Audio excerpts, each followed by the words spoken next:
कार्यक्रम का आनंद और भी आएगा। आइए देखते हैं दस के माध्यम से कृष्ण कथा राम और लक्ष्मण से क्या वार्ता करती है। आज मुझ जैसी सुंदर स्त्री को देखकर क्या तुम्हारा मन जरा सा भी अच्छा नहीं हो रहा?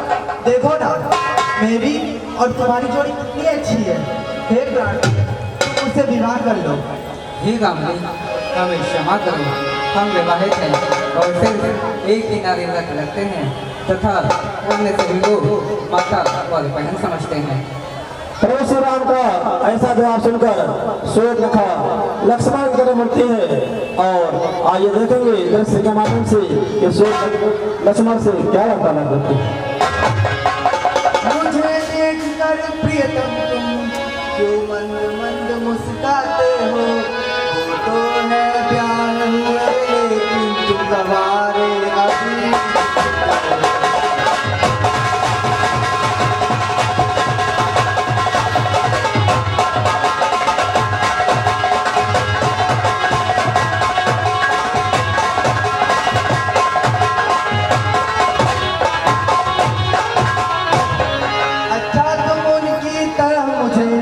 उत्तर देना खुरखुरा नहीं, मैं तेरी बनूं तुम मेरी बनो, ये जोड़ी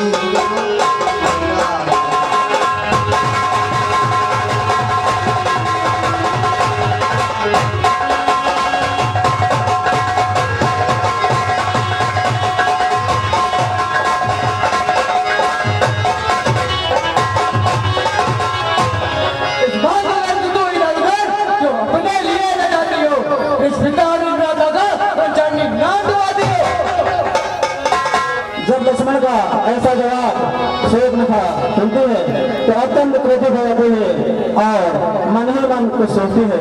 आइए देखेंगे एक दृश्य के माध्यम से कि श्वेत लिखा क्या सोचती है। लगता है इस तरह मेरी दाल गलने वाली है। मेरे रास्ते का कंटक जहरमणी है। अगर मैं इसे ही समाप्त कर दूं तो मेरा रास्ता साफ हो जाएगा।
लक्ष्मण जी श्वेत का खतरनाक और काम कर देते हैं तो उसके पश्चात प्रभु श्री राम लक्ष्मण से क्या वार्ता करते हैं। हे भैया लक्ष्मण, तुम तो मत को ही तत्पर थे पर मैंने यही उचित समझा, हर नारी का अपना कर इस अवसर पर पड़ेगा।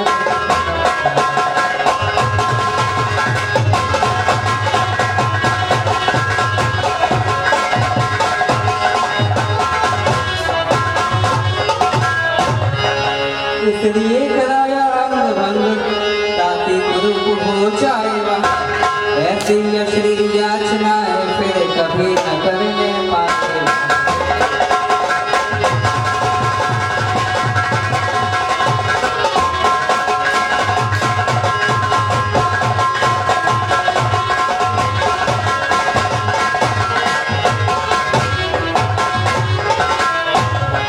हम तो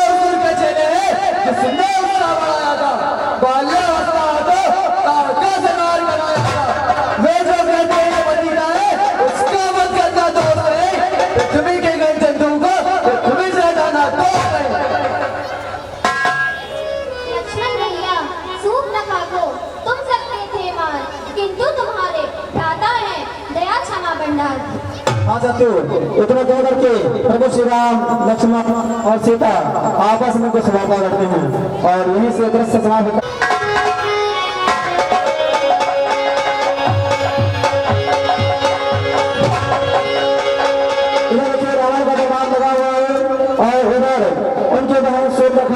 जिसके नाक और कान बसमती ने काट थे अत्यंत व्याकुल अवस्था में यहाँ पर आते हुए और आइए देखेंगे दृश्य के माध्यम से कि महाराज लंकेश उनके नाम से लिखा आगे ने क्या बताएंगे।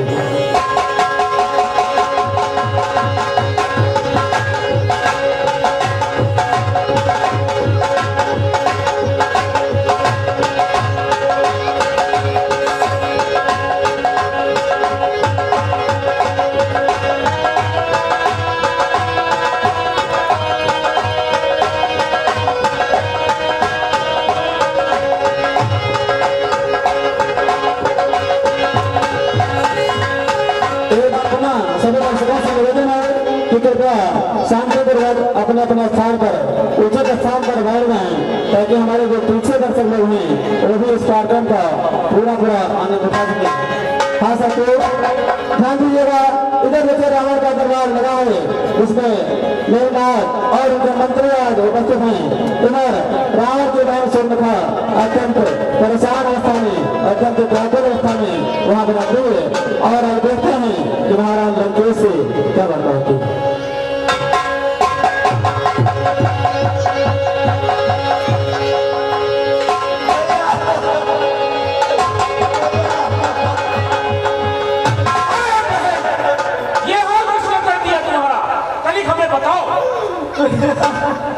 भैया आज आपकी बहन का अपमान हुआ है और आप यहाँ बैठे खुशियां मना रहे हैं।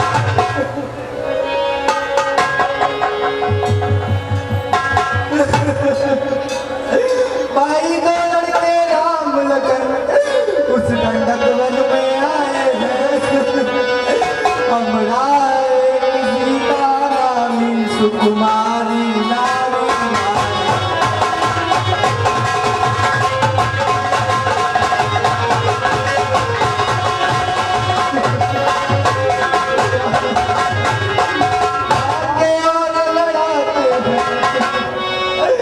गोया सब सिर उन्हीं की ओर, वो पंचवटी में रहते हैं मानो जागी।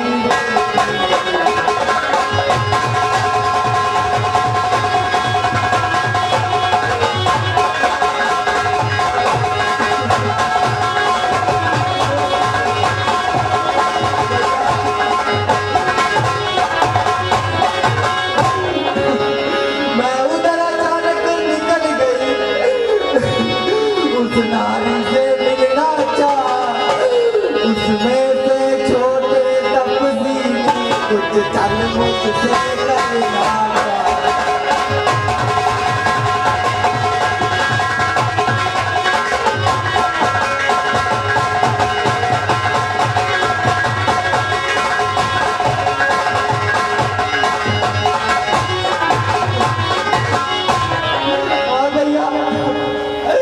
जब मैंने तेरा नाम लिया तो उसने मुझको दी गाली, मेरे आकाश कतर डाले मेरी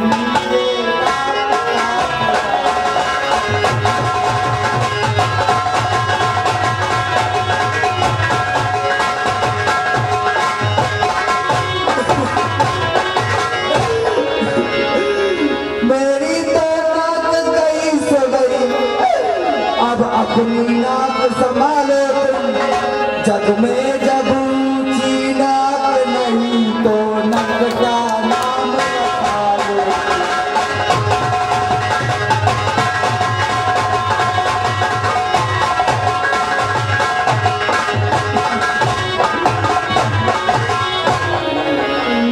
बस बहन बस मौन हो जा। अरे उस वन में रहने वाले मेरे भाई और दूसरा क्या उनके पास नहीं गई। अगर तुम उनके पास जाती तो वो तुम्हारी नाक कटने का बदला जरूर लेते। भैया यहाँ आने से पहले मैं अपने छोटे भाई कर और दूसरा के पास गई थी, परंतु भैया उन पर चढ़ाई की भैया कर और दूसरा युद्ध में मारे गए। क्या कहो मेरे भाई और दूसरा दोनों मारे गए। खान दूसरा मासा बनता इन्हों मार सके बनता। बहन तुम महल की तरफ जाओ, मैं अपन की ओर प्रसार करता हूँ और वहां पर जाकर उनकी पत्नी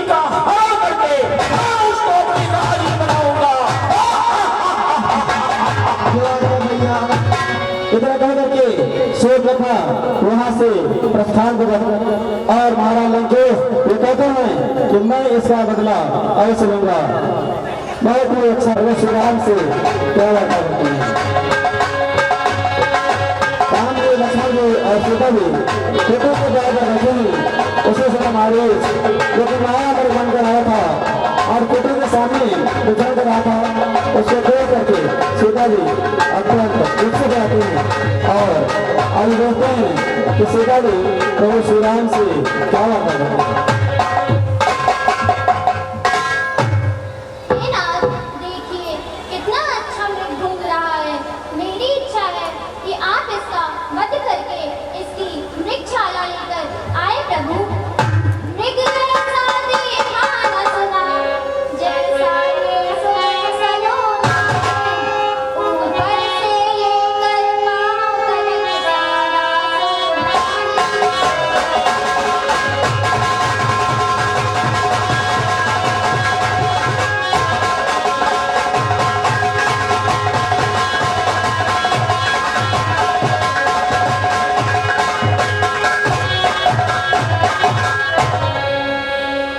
नाच खाया उसकी तो कुटिया का श्रृंगार, सोने के मृग की छाया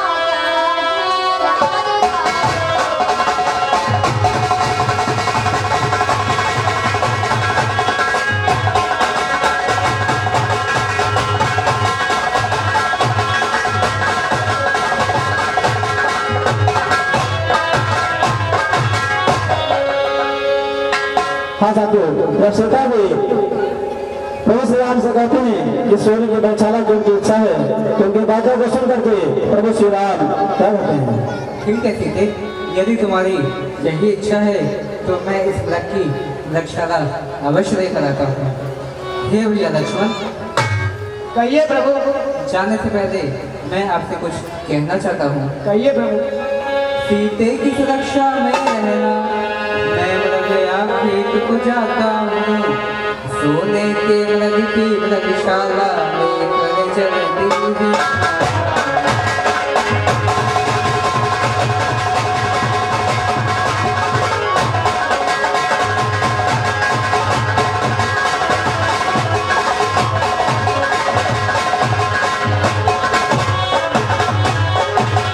हाँ साथियों, इधर देखिए प्रभु श्री राम सीता जी की इच्छा की पूर्ति के लिए तुरंत ही उस मृग का पीछा करते हैं और मृग का पीछा करते हुए मृग आगे दूर निकल जाता है, परंतु प्रभु श्री राम भी उनका पीछा नहीं करते हैं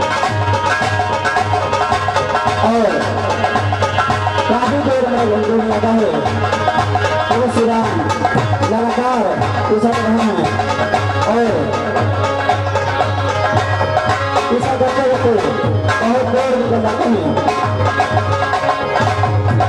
और देखते हैं कि किस प्रकार प्रभु श्री राम पिता का पीछा करते हैं। बहुत ही तेजी से भाग रहा है मृग और प्रभु श्री राम लगातार पीछा कर रहे हैं। मृग भाग का दे रहा है, प्रभु श्री राम उसका वध करना चाहते हैं परंतु भाग रहा है, चकमा दे रहा है। देखेंगे किस प्रकार से मृग का पीछा करते हैं।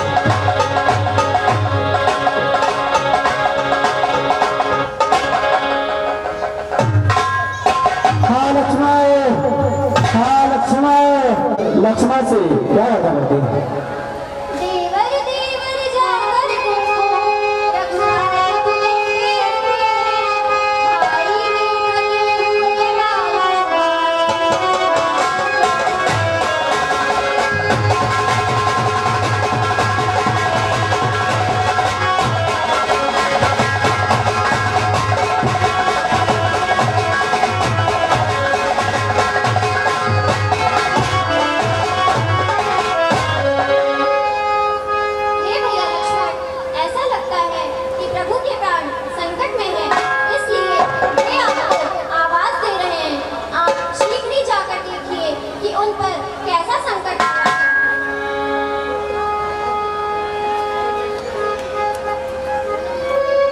जब सीता जी लक्ष्मण से ऐसी बात बोलते हैं तो सीता ये कहा गया लक्ष्मण जी क्या देते हैं।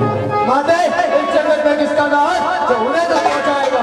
इस समय मेरे घर में मैं आपकी रक्षा करूंगा। तुम्हारी ऐसी बातें सुनकर मुझे लगता है कि तुम किसी स्वार्थ के कारण हमारे साथ वन को आए हो, इसलिए यहाँ से जाने में संकोच कर रहे हो। नहीं माते, ऐसी बात नहीं है। यदि आपकी यही इच्छा है तो मैं जाने में पूरे रेखा खींच देता हूँ। जब सीता जी नहीं मानते हैं और बार बार लक्ष्मण जी को बात करते हैं कि जाइए और जा करके देखिए कि प्रभु श्री राम पर ऐसा संकट आया है, तब लक्ष्मण जी को सीता जी की बात माननी पड़ती है। परंतु वहां जाने से फिर लक्ष्मण जी एक रेखा को देते हैं ताकि उस रेखा का उल्लंघन न करे। सीता जी सुरक्षा के लिए एक रेखा खींच करके लक्ष्मण जी क्या कहते हैं,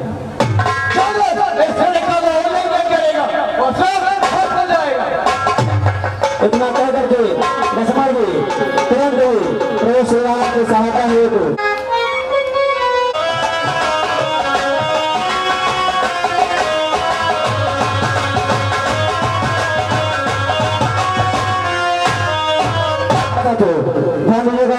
इधर लक्ष्मण जी प्रभु श्री राम के सहायता में गए हुए होते हैं और इधर महाराज लंकेश जो साधु देश में वहीं पर आसपास छिपे हुए थे।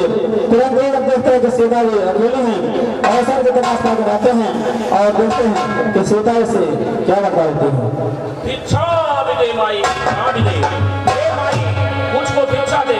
एक गरीब को, एक भिखारी को, एक साधु को भिक्षा दे माँ। भिक्षा भी दे माई, भिक्षा भी दे। हे माई मुझको भिक्षा दे, मर तवार ये आला तेरा, भगवान तुझे अच्छा रखे रहे दो।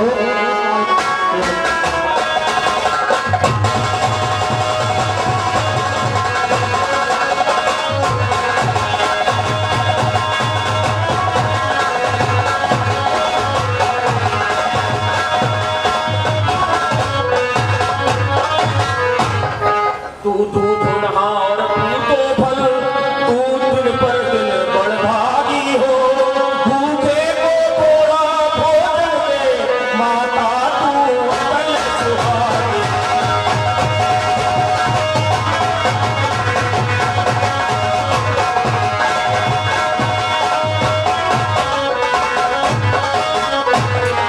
भिक्षा भी दे माई, भिक्षा भी दे।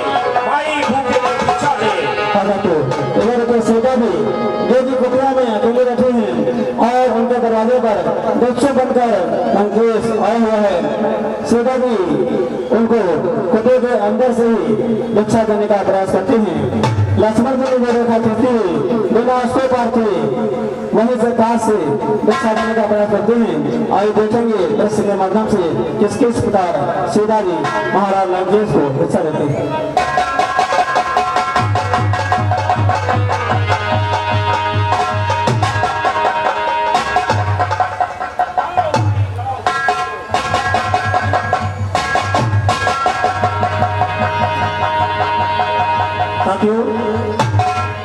जब वो भिक्षुक सीता जी के पास भिक्षा देने के लिए आगे कदम बढ़ाता है तो तुरंत ही लक्ष्मण जी ने जो रेखा खींचेगी उसको पार करने का प्रयास करता है, लेकिन पार नहीं कर पाता। एक ज्वाला करते यहाँ से और तुरंत घबरा करके फिर से वही लौटाता है और फिर क्या कहता है, लाओ माई लाओ भिक्षा।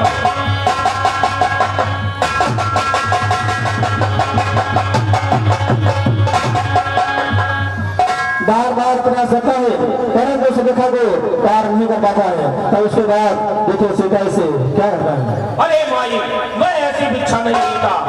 अगर भिखारी को भिक्षा देनी है तो माई कुटिया से बाहर आइए और भिक्षा दीजिए। भिक्षा भी दे माई। जब साधु राम ऐसी बात करता है तो सीता भी अत्यंत शोक में पड़ जाते हैं और ये सोचती हैं कि यदि मैंने इस भिक्षुक को भिक्षा नहीं दिया तो मेरा घर नष्ट हो जाएगा, और यदि इस रेखा के बाहर निकल कर भिक्षा देती हूँ तो मेरा कभी घर नष्ट होगा। लेकिन अंत में वो निर्णय लेती हैं कि किसी भी तरह से हमें साधु को भिक्षा को देनी होगी और इस रेखा के बाहर निकल कर आते हैं और उस साध देशधारी रावण को भिक्षा देने का प्रयास करते हैं। आगे देखेंगे दृश्य के माध्यम से कि सीता जी साध देशधारी रावण को भिक्षा कैसे देते हैं। लीजिए बाबा, भिक्षा लीजिए। लाओ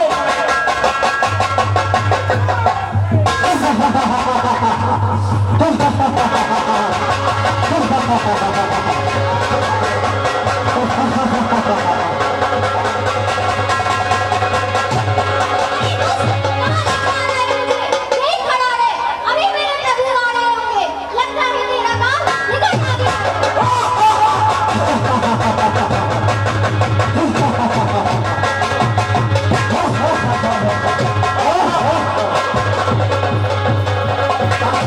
इस प्रकार देखिए लंकेश शिवराज किरण के बल के साथ वापस आ रहे थे। रास्ते में लक्ष्मण रोड जाते हैं, देख करके प्रभु श्री राम उनसे चला चला देते हैं।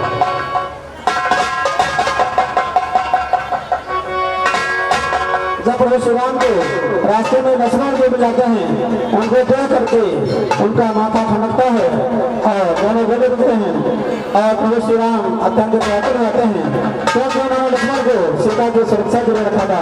और ये देखते हैं इस दृश्य के माध्यम से कि प्रभु श्री राम और लक्ष्मण ने क्या अरे भैया आप यहाँ, मैंने तो आपको माता सीता की सुरक्षा के लिए रखा था, तो हम यहाँ कैसे? हे लक्ष्मण अगर जो कुशल तो हो, क्यों हो तुम्हें बुलाए तुम, बोलो बोलो कुछ तो बोलो, क्यों हो तुम्हें बुलाए?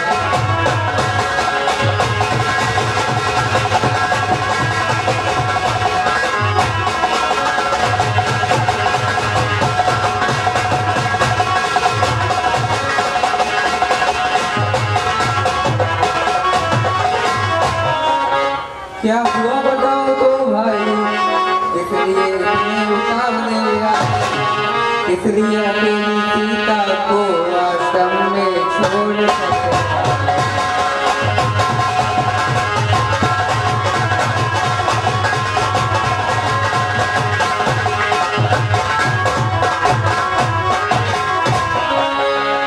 सुनते ही श्री मुक्त पुकार, चौकी गिर घबराई माता, पहली के अधीर लग होकर अकुलाई बिच लाई।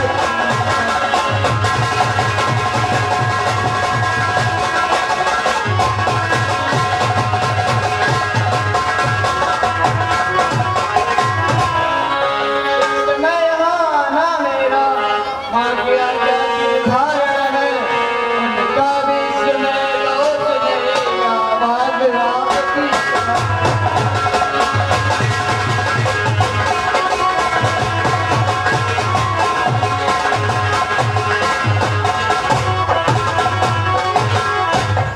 क्या बताओ भैया लक्ष्मण, मारीच बना था माया मरद, यमगनी शान उसी की, मेरे स्वर में मरते मरते आवाज निशान उसी की।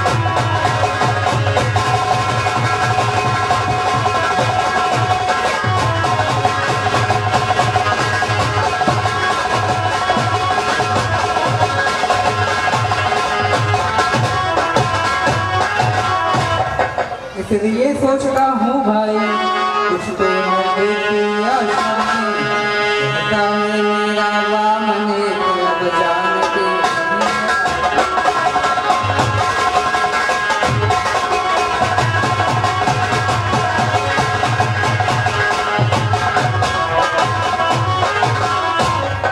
हे भैया लक्ष्मण, हमें बिल्कुल भी समय नष्ट न करते हुए श्री गृह आश्रम की ओर प्रस्थान करना चाहिए। जैसी आपकी आज्ञा प्रभु।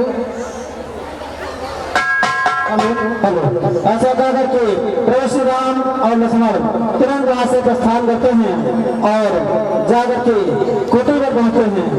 लेकिन कुटीर में तो सीता जी का हरण पहले ही हो चुका था, इसलिए वहां पर कोई था नहीं। तो श्री राम को पहले ही आशंका हो रही थी जब लक्ष्मण जी उनको रास्ते में मिले थे। कुटीर पहुंचते हैं तो देखते हैं वहां पर सीता जी नहीं है। आइए देखेंगे इस दृश्य के माध्यम से कि प्रभु श्री राम आपस में क्या बातें करते हैं।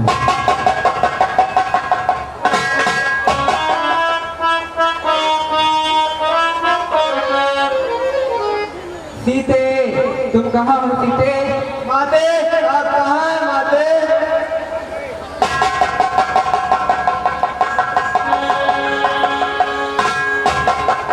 सीते तुम कहाँ हो सीते? माते आप कहाँ हैं माते?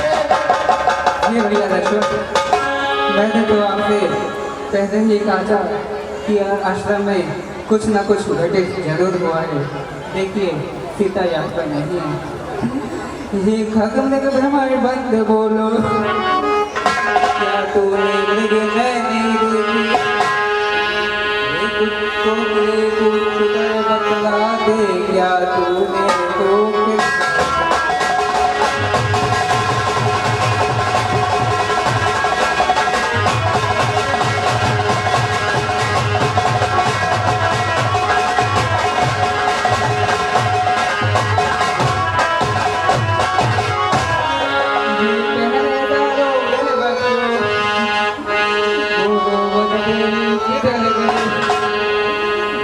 कुटी मुझे तू ही बता, बाहर भर गई थी।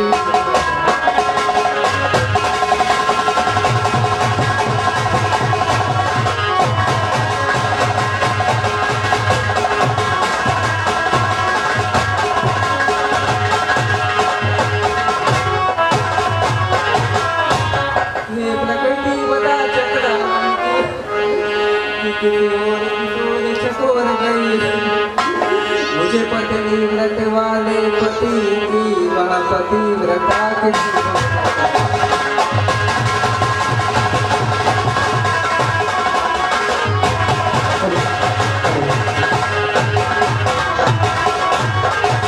हाँ साथियों, जब प्रभु श्री राम इस प्रकार विनाश करते रहते हैं तो उनको देखकर लक्ष्मण जी भी उनको सांत्वना देते हैं। और आइए देखिए क्या करते हैं। हे प्रभु, हमें बिना देर के शीघ्र माता की खोज की ओर चलना चाहिए। तुम ठीक कहते हो भैया लक्ष्मण। इतना कह करके प्रभु श्री राम और लक्ष्मण आदि तुरंत यहाँ से प्रस्थान कर देते हैं। सीता जी की खोज के लिए वहाँ से प्रस्थान करते हैं।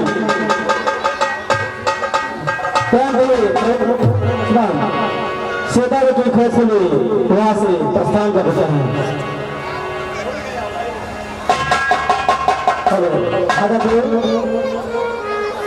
एक कार्यक्रम आज का आप सभी के सहयोग से समय और उनको देख करके महाराज सुग्रीव अत्यंत आशंकित हो जाते हैं। उन्हें मन में शंका होती है कि कहीं ऐसा तो नहीं कि बाली ने कोई षड्यंत्र हमारे खिलाफ। उन्हें सोच करके महाराज सुग्रीव अत्यंत व्याकुल हो जाते हैं। अरे कुछ ही पलों के दौरान और देखेंगे जब कृष्णों पर से महाराज सुग्रीव की नजर प्रभु श्री राम और लक्ष्मण पर पड़ती है तो तुरंत ही अपने मंत्री एवं हनुमान से क्या कहते हैं।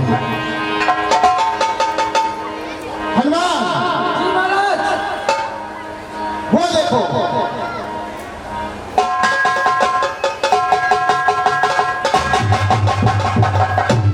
अरे वो नहीं, वो देखो,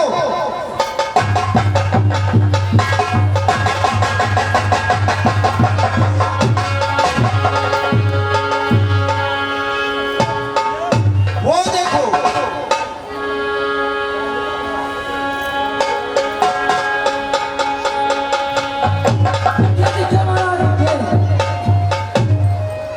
तो सुंदर और बलवान पुरुष इस तरफ चलते आ रहे हैं। जी महाराज।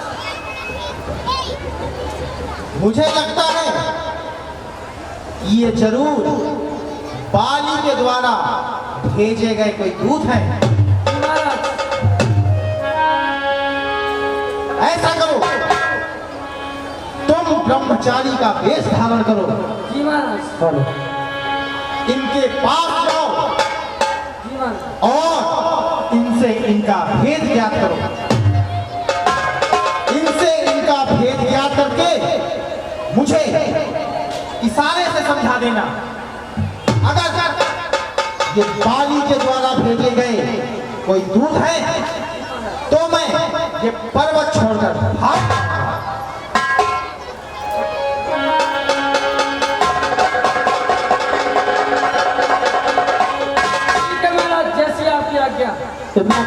भाई हनुमान जी तुरंत उन दोनों राजकुमारों के पास ब्रह्मचारी का वेश धारण करके जाते हैं, क्योंकि महाराज सुग्रीव का यह आदेश था कि ब्रह्मचारी का वेश धारण करके जाइए और उससे उनका भेद न करिए। अगर बाली ने छल बाबा किसी को भेजा होगा तो महाराज सुग्रीव समझ जाएंगे और पर्वत होकर भाग जाएंगे। इसी प्रकार से हनुमान जी ब्रह्मचारी का वेश धारण करके उन दोनों राजकुमारों के पास जाते हैं और आइए देखेंगे दृश्य के माध्यम से कि हनुमान जी उन दोनों राजकुमारों से क्या बात कर रहे हैं।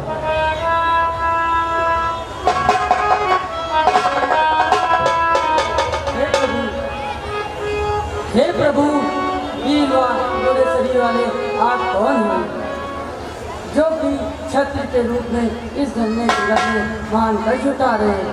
आप तो इतने सुंदर होकर इस वन में इधर उधर भटकते हैं। क्या आप ब्रह्मा विष्णु महेश देवताओं में हैं या नर नारायण हैं? प्रभु आप मुझे अपना परिचय दीजिए। प्रभु प्रणाम ब्राह्मण।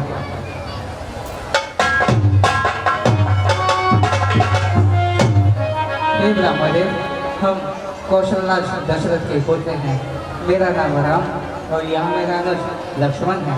हमारे साथ मेरी पत्नी सीता भी थी, जिसका यहाँ पर किसी दुष्ट राक्षस ने बलपूर्वक हरण कर लिया है।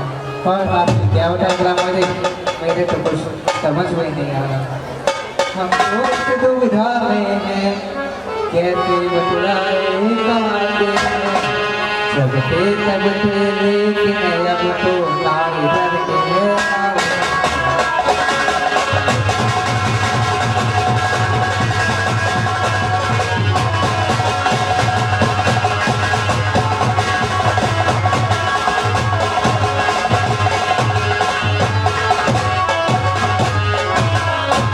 वेश आपका ब्राह्मण था, पढ़ लिख रहे बनवासी हैं।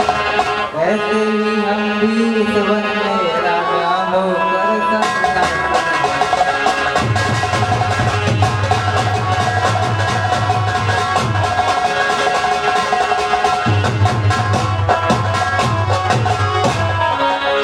अपनी सीता को खोज रहे पर अभी नहीं सुध पाई है। बजब रही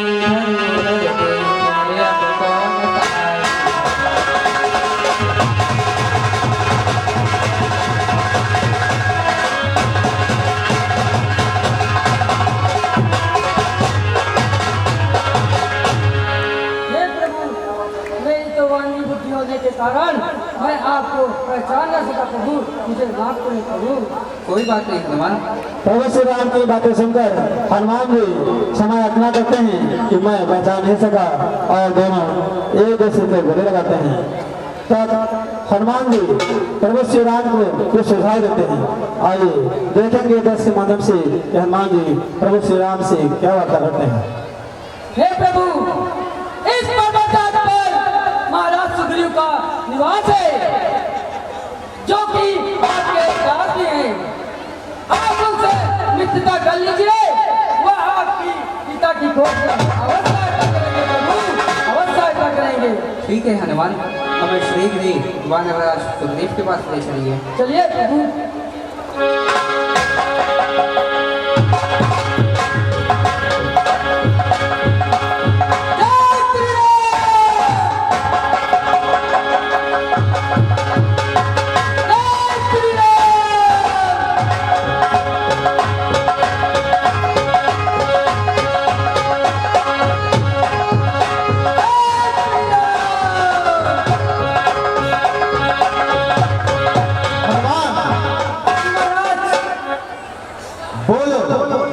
क्या खबर लाए हो? महाराज, यह अयोध्या के निवासी राजा दशरथ के पुत्र राम और लक्ष्मण हैं, जो कि अपनी माता पिता की आज्ञा के अनुसार वनवास में आए थे, परंतु किसी राक्षसी ने इनकी पत्नी का हरण कर लिया है। यह आपकी सहायता के लिए आए महाराज, आप इनकी सहायता करिए। प्रभु, मेरे प्रभु श्री राम, हे प्रभु, प्रभु श्री राम का परिचय पाकर सुबह अत्यंत भाव विभोर होते हैं और तुरंत उनके गाँव पर गिर करके उनको बांध लेते हैं। आज ऐसा प्रतीत होता है कि महाराज सुग्रीव को सब कुछ प्राप्त हो गया हो और अत्यंत ही उनके लिए हर्ष की विषय है। और देखते हैं कि महाराज सुग्रीव और प्रभु श्री राम में क्या बात होती। प्रभु मेरे तो भाग्य ही खुल गए प्रभु, जो आपको मैंने देख लिया और आपके दर्शन हो गए प्रभु। मेरे तो भाग्य ही खुल गए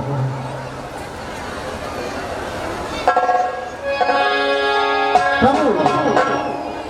जैसा कि हनुमान ने बताया, मुझे इस विषय में कुछ जानकारी है जो मैं आपको बताना चाहता हूँ प्रभु। वह कैसी जानकारी है महाराज सुग्रीव, श्री बताइए। जब महाराज सुग्रीव कहते हैं कि इस विषय में मुझे कुछ जानकारी है तो प्रभु श्री राम अत्यंत उत्सुक हो जाते हैं और इसे कहते हैं कि शीघ्र बताइए।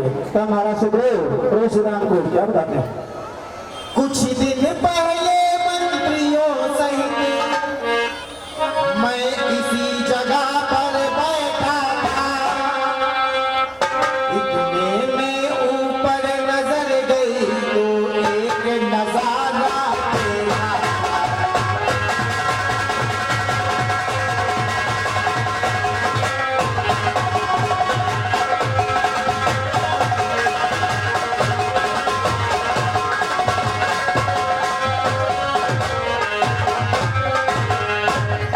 वह कैसा नजारा था महाराज सुग्रीव।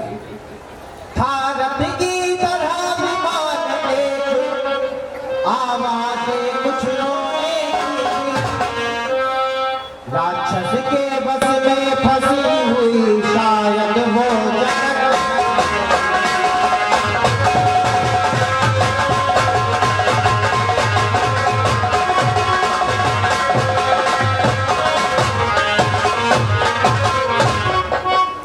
वह दृश्य और वह करुणाद विस्मृत हो सकता नहीं रहो, जब राम राम कहते रहते कुछ भूषण डाले।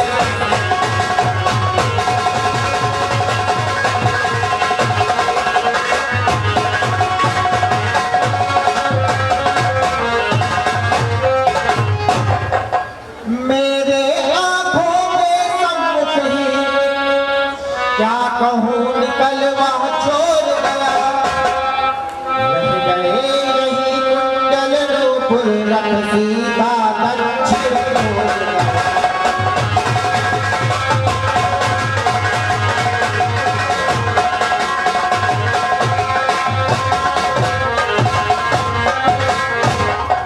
प्रभु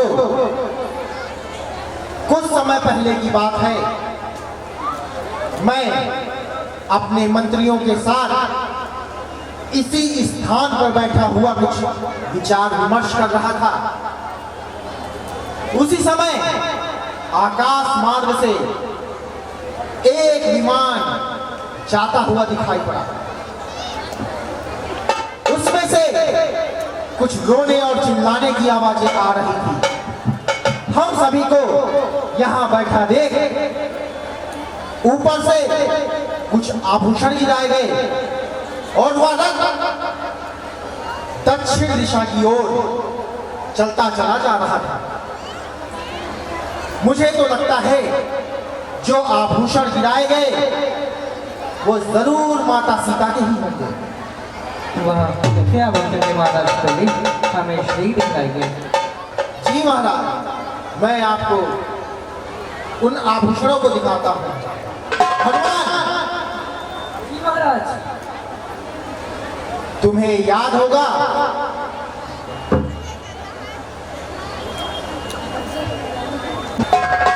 जरा कोशिश करो, याद करो। एक दिन याद है महाराज, याद है।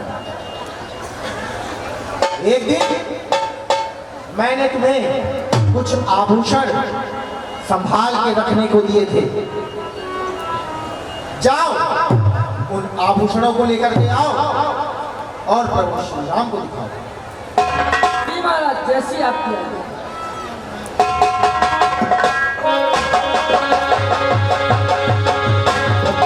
खासा किए महाराज सुग्रीव के आदेश अनुसार हनुमान जी यहाँ से प्रस्थान लेते हैं और कुछ समय फिर महाराज सुग्रीव ने जो आभूषण उन्हें दिए थे वो ले आकर के महाराज सुग्रीव को देते हैं। आइए देखते हैं देश के माध्यम से कि महाराज सुग्रीव और प्रभु श्री राम ने क्या बात करते हैं। प्रभु, यही वो आभूषण है जो मैं आपको दिखाना चाहता हूँ। इन्हें देखिए और इनकी पहचान करके बताइए, कहीं ये माता सीता के तो नहीं। प्रभु श्री राम महाराज सुग्रीव जी द्वारा दिए गए आभूषण देखते हैं और देख करके क्या कहते हैं। हे महाराज तो देख, ये आभूषण तो मेरी पिता के लिए है। कुंडल तू मुझसे अच्छा है, इतने दिन उसके साथ रहा, तुझको इधर लगा लूं मैं सीता के लिए।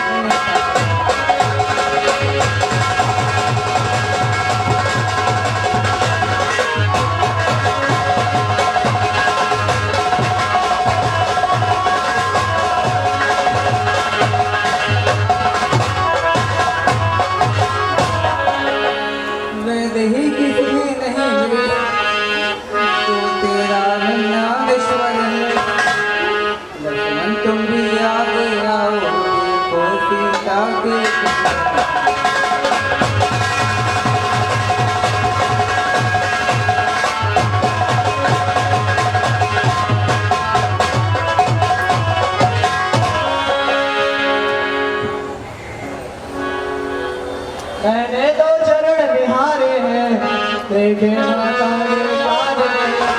मैं तो बिच्छू का सेवक हूँ, मुझे कुंडल की दर्शन।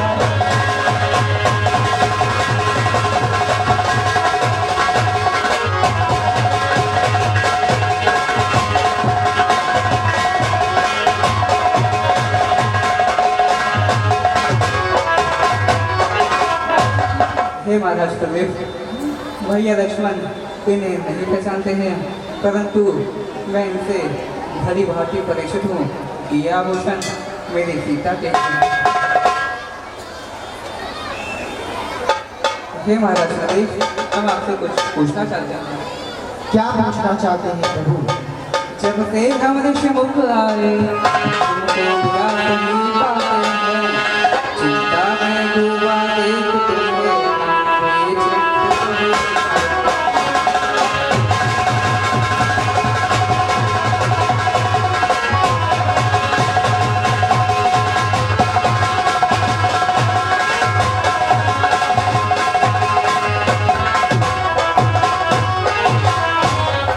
छिप कर यहाँ पर रहने का क्या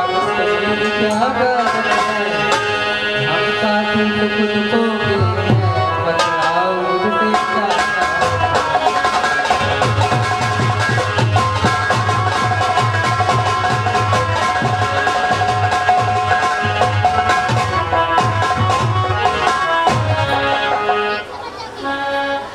प्रभु, यदि आप जानना ही चाहते हैं तो मैं आपको अवश्य बताऊंगा। मैं जिसके भय से गाय बना, वो कथा बहुत दुखदाई है। यद्यपि है मेरा भाई, पर भाई नहीं।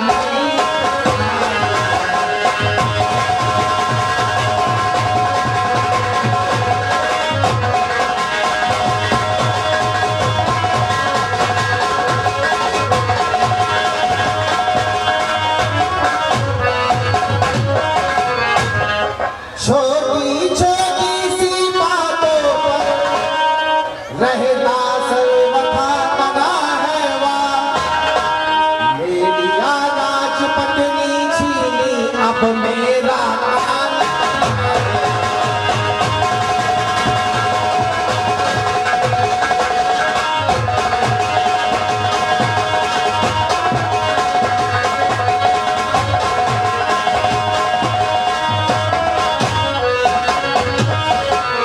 प्रभु, मेरा भाई बाली जो मुझसे एक छोटी सी बात पर रुष्ट हो गया और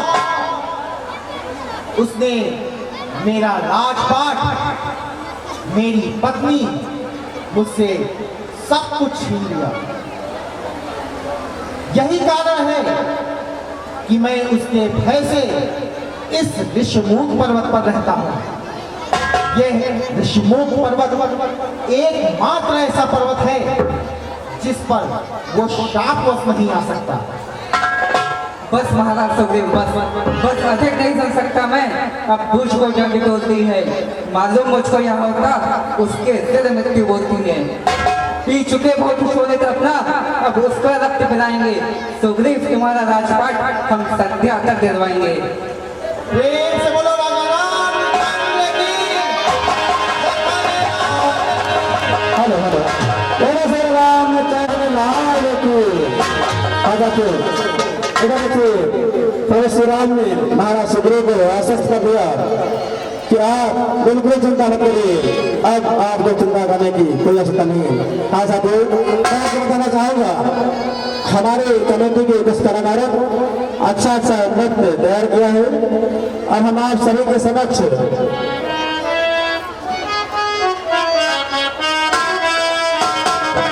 बोले राम सरकार की।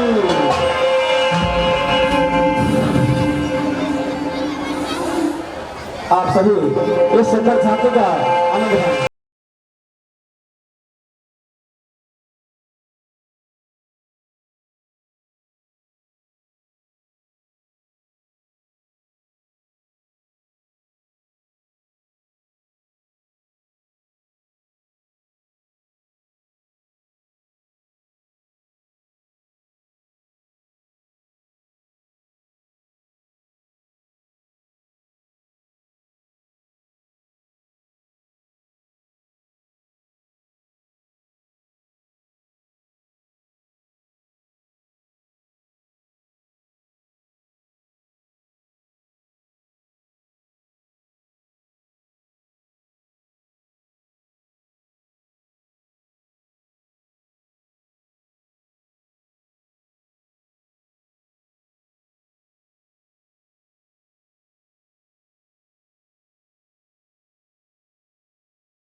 में कमेटी हार्दिक धन्यवाद देती है।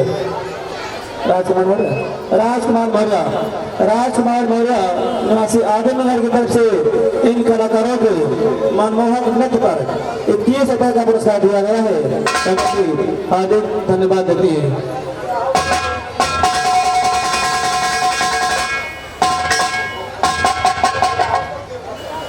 आनंद श्रीवास्तव निवासी गोमती नगर, गोमती नगर की ओर से 51 रुपए का पुरस्कार हमारे कलाकारों को दिया गया है। रानीवाल कमेटी हार्दिक धन्यवाद देती है।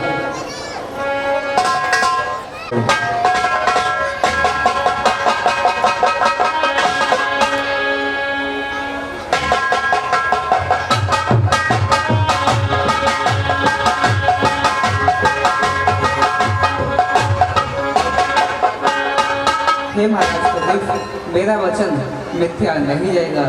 बाली के वध के पश्चात तुम्हें ये राजपाट मिलेगा। प्रभु, मुझे आप पर पूर्ण विश्वास है। आप बाली का वश आपका कथन सत्य है महाराज प्रदीप। अब आप अपने लक्ष्य की ओर जाइए।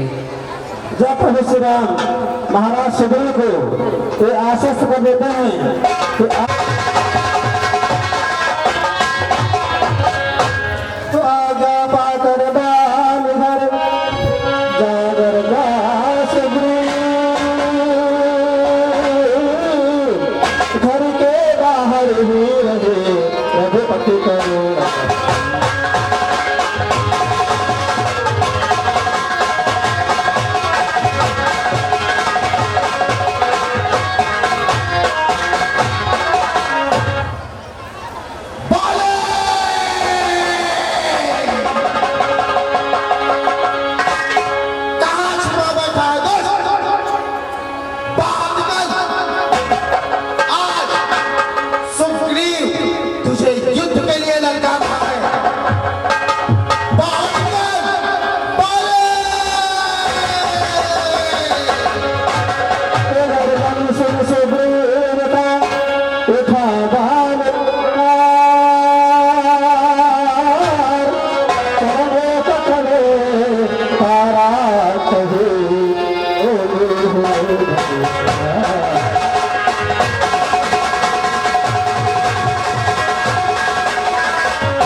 मैं आपसे कुछ कहना चाहती हूँ। क्या कहना चाहते हैं महारानी, कहिए।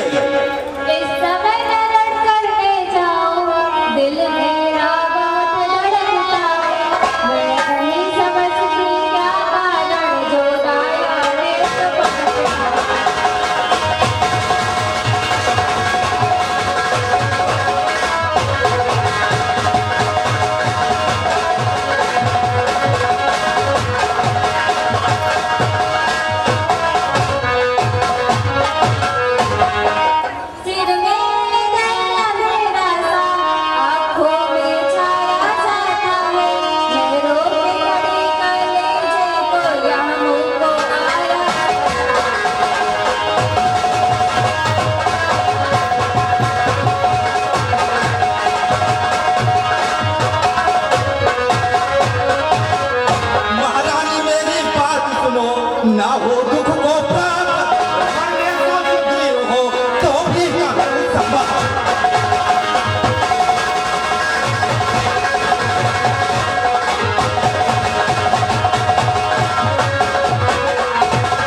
तुझमें जरा भी हिम्मत है तो रण क्षेत्र में आ और युद्ध कर।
क्योंकि बाली को ये वरदान था कि जो भी इससे समझ आएगा